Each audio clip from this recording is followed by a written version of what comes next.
Hello, welcome again to Otter Creek in Rio Grande.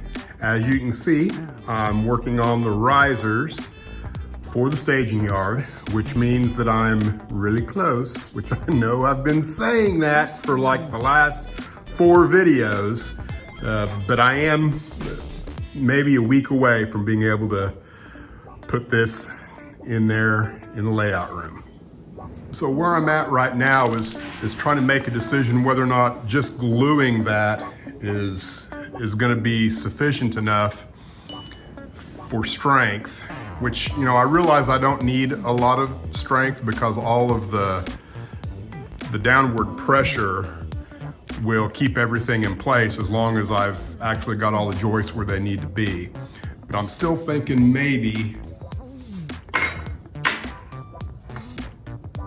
I might want to go in with an angle bracket or 2, if for no other reason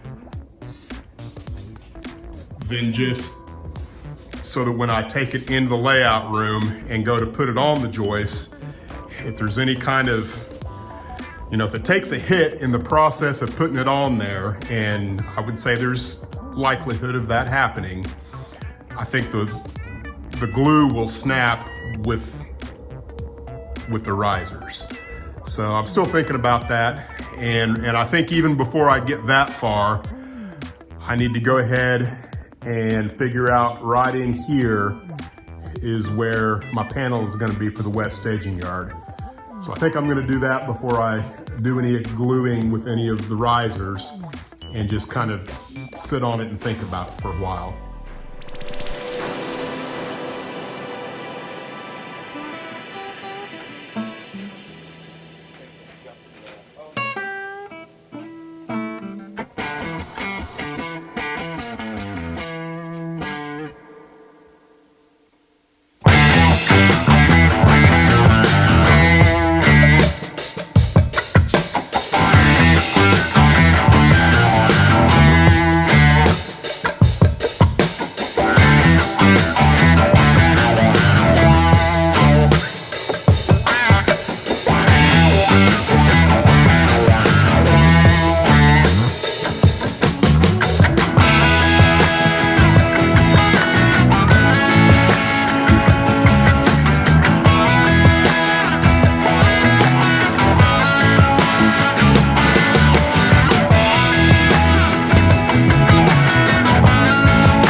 okay. Well, you can see I went ahead and glued in the risers, and I didn't mess with putting any angle brackets on it. I figure, you know, quit stressing over it. It's gonna be okay. I'm just gonna have to be careful about how I put it on the bench work, and I'm gonna have help for that, so I think that's gonna be fine. And you know, as you get closer to doing things, other little things pop up that you forgot about and didn't ever put on the list. So I've got these UP3 and a UP5 panel here. Completely forgot about those. So I kind of put those in. I got to do the wiring run from the command station and then daisy chain it over to that one. And then you can also see over here where I've got my large panel. And you know, again, that's not really what I had in mind originally. It looks kind of big and ugly. So, but it's gonna stay. I'm really, until I figure out how the fascia is gonna fit on this, and that's gonna depend a lot on the level that's up above it and the exact distance between the two, because I may have an open window kind of with a nice fascia completely around it. So I'm just gonna go ahead and leave that as temporary. I might do something different with this one over here, just because that one won't take a hit, that one will. So I may go ahead and make that one a little bit more sturdy. So that's where I'm at, and stick around, we'll see what happens next.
Well, there sits the staging yard.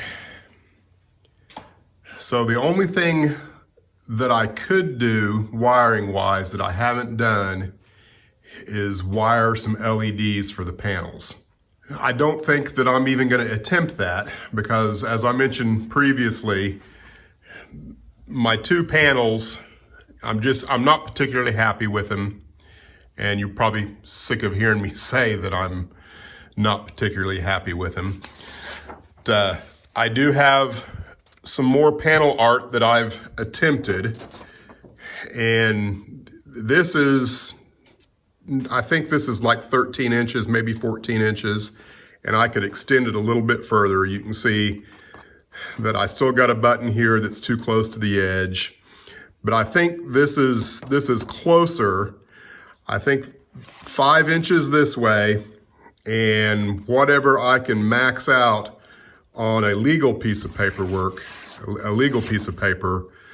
I think I can make that work and get the LEDs in. Because I looked at putting LEDs in this one, and they just was going to be crowding things way too much. So I did not do that. Now, as far as the panel goes without LEDs, I don't think it's going to cause any problems because, you know, the design concept is that it's just one push button for whatever you're wanting to do. So if I'm wanting to go into the storage yard, all I have to do is push that one button, and that will align all of the tracks to get me at least to the throat track, the throat switch. And then of course, then it'll be a decision as to which one of these, you know, as I need. So I don't think I will really need the LEDs. You know, the worst case scenario, if I've been somewhere else and I don't know where everything is currently aligned, if I know what I want to do, it's just a matter of pushing that button. You know, if for whatever reason, the last thing I did was come through staging yard 2 here, and 3 days later I come back and I don't remember that staging yard 2 was the last one that I went through. I don't have lights telling me how things are oriented, but it doesn't really matter. If I want to go through Route 7,